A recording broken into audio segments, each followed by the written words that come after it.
महात्मा बुद्ध एक गांव में ठहरे हुए थे। वे प्रतिदिन शाम को वहां पर सत्संग करते थे। भक्तों की भीड़ होती थी क्योंकि उनके प्रवचनों से जीवन को सही दिशा बोध प्राप्त होता था। बुद्ध की वाणी में गजब का जादू था। उनके शब्द श्रोता के दिल में उतर जाते थे।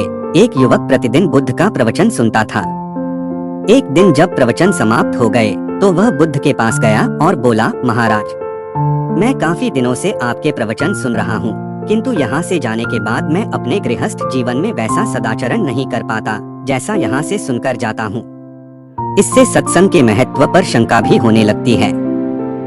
बताइए, मैं क्या करूँ? बुद्ध ने युवक को बांस की एक टोकरी देते हुए उसमें पानी भरकर लाने के लिए कहा।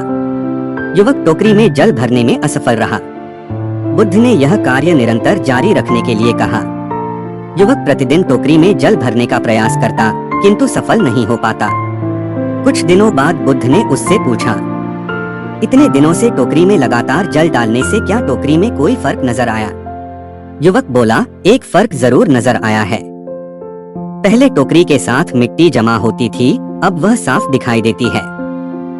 कोई गंदगी नहीं दिखाई देती है और इसके छेद पहले जितने बड़े नहीं रह गए, वे बहुत छोटे हो गए हैं। तब बुद्ध ने उसे समझाया, यदि इसी तरह उसे पानी में निरंतर डालते रहोगे तो कुछ ही दिनों में ये छेद फूलकर बंद हो जाएंगे और टोकरी में पानी भर पाओगे। इसी प्रकार जो निरंतर सत्संग करते हैं उनका मन एक दिन अवश्य निर्मल हो जाता है। अवगुणों के छिद्र भरने लगते हैं और गुणों का जल भरने लगता है। युवक ने बुद्ध से अपनी समस्या का समाधान पा लिया। निरंतर सत्संग से दुर्जन भी सज्जन हो जाते हैं, क्योंकि महापुरुषों की पवित्र वाणी उनके मानसिक विकारों को दूर कर उनमें सद्विचारों का आलोक प्रसारित कर देती है।